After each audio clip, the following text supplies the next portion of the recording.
নমস্কার বন্ধুরা, আমার রান্নাঘরে আপনাদের সবাইকে স্বাগত। আজ আমার রান্নাঘরে বানানো হচ্ছে নিরামিষ পেঁপের তরকারি।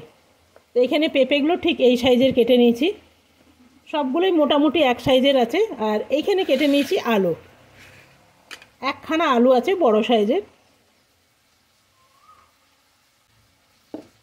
এইখানে আছে জিরে আর আদা বাটা, আর এইখানে আছে একটু টমেটো। নিরামিষ তরকারি একটু টমেটো দিলে ভালোই লাগে, একটু টমেটো পেস্ট করে নিয়েছি। আর আছে একটু ছোলা। একটা কড়াই বসিয়ে দিলাম সামান্য তেল, বেশি তেল দেবো না, খুব অল্প তেল দিলাম। এইখানে দেবো আমি তেজপাতা, এই 5 ফোড়ন।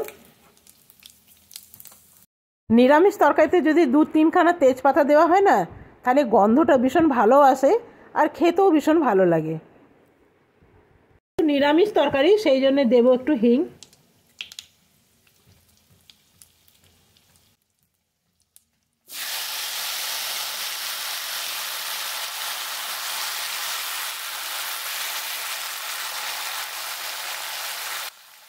এখানে দিয়ে দেবো হলুদ, আর দিয়ে দেবো স্বাদ মতন নুন, আর দিয়ে দেবো খুব সামান্য ঝাল লঙ্কা।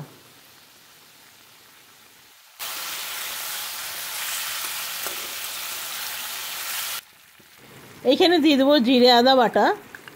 আর যে টমেটোটা আমি পিষে রেখেছিলাম, এখানে একটা ছোট্ট টমেটো আছে, তবে আমি একটু জল দিয়ে পিষেছিলাম, সেই জন্য একটু জল জল আছে।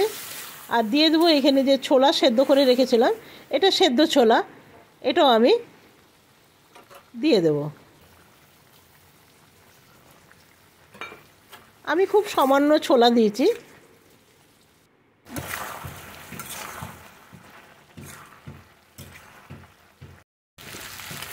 তো দেখুন, এটা একদম ভালো করে ভাজা হয়ে গেছে। দিয়ে দেবো 2খানা কাঁচা লঙ্কা,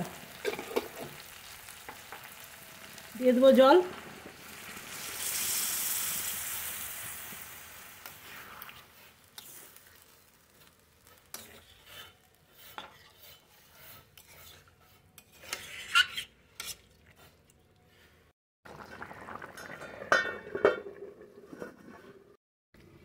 এরপরে এটা একটু দেখা যাক।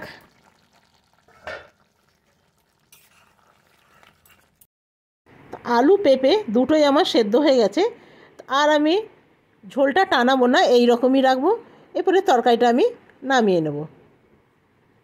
তরকারিটা আমি নামিয়ে নিলাম। আজকে কেমন লাগলো আপনার কাছে রেসিপি? ভালো লাগলে একটা লাইক করবেন। খেতে কিন্তু ভীষণ ভালো হয়। যারা পেঁপে খাওয়া অপছন্দ করেন তারা এভাবে বানিয়ে দেখুন, আশা করি ভালো লাগবে। আজকের মতন এখানেই শেষ করলাম। ধন্যবাদ।